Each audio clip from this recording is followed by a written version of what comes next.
Alright, welcome to the Writing Corner. My name is LD Valencia, author, podcaster, YouTuber now, I guess. So today I want to talk a little bit about my upcoming fantasy series, and I'm going to give it a plug because what really I want to talk about is that I'm kind of looking for ARC readers. I'm looking to give people copies of my book so that they can give me some reviews. My goal with this book coming out soon, I guess I say soon, but like 2 months or so, about a month and a half or so, I'm not sure.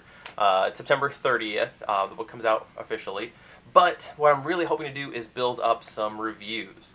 So I'm looking for people to give this book to so they can give me some reviews. So if you are interested in a fantasy series, this will be the first book. In a lot of ways, I wrote this book so that it could be a standalone, but it has series potential. So if you read it and you were like, that was fine, I'm not going to read anymore, I didn't love it enough, you can still be satisfied in it, but you could read it and hopefully enjoy it enough that you want to continue with the series.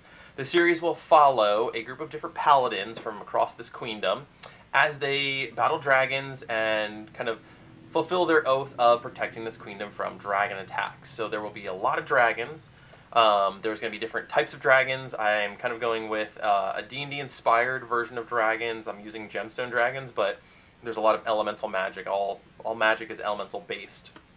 So dragons are kind of elemental creatures in my world. They aren't kind of like, they're not different than, I guess, elementals, but they're kind of like the apex type of elementals.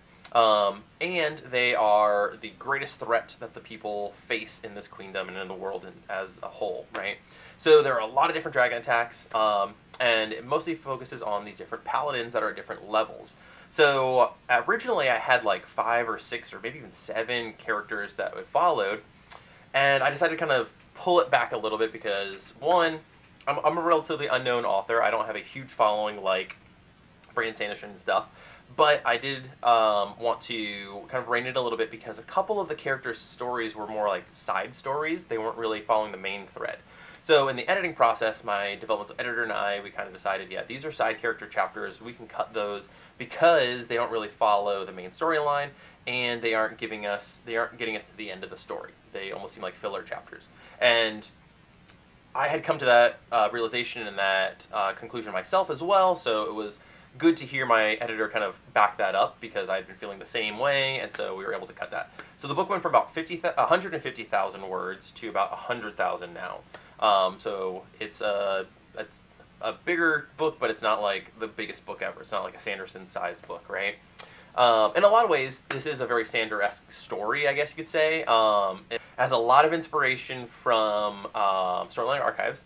As I've said in a previous video, I had this idea from the video game Fable, where I wanted knights, or in this case paladins, to have their magic armor look like what they kind of exemplify as a person. So all the characters have armor that kind of like is an analogy of who they are, right? So like a sneakier character might have like a snake or something armor. There's one guy that's kind of a side character that you meet like in one chapter, and he's kind of this like snively noble. It's kind of like, kind of a punk, and he's got this almost like beetle-like armor, right?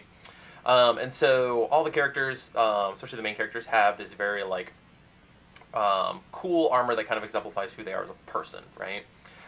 And when I was reading Stormlight Archives, kind of that gemstone thing that is a big aspect of the story, was like, oh, there it is, that's what I need, and I tied up with the dragons that I wanted to do, so it all kind of like clicked together, and I was like, okay, this is it. So it's similar to Stormlight Archives in that it has the magic armor and gemstones and stuff like that, but it's more like what would happen if Stormlight Archives had dragons instead of storms, right? So it's similar in that way. But I also wanted a wide cast, a big group of characters like Game of Thrones, where each chapter is a character, and we follow their storyline for that chapter, and then it goes to the next character in the next chapter, right? So it's a little bit like Stormlight Archives, a little bit like Song of Ice and Fire, with some Fable, kind of like as the original like beginning of the idea there, right?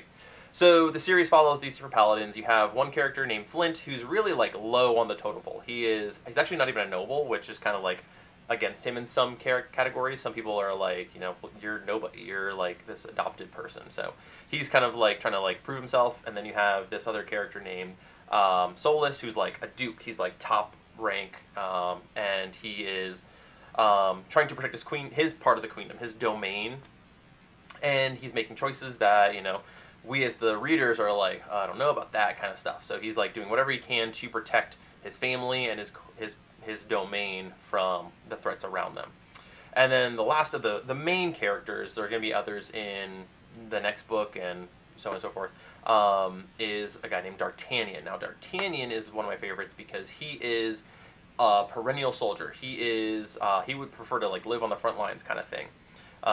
Based off some of the things that have happened in his past, he is like, like I've kind of sworn off being like the politician, right?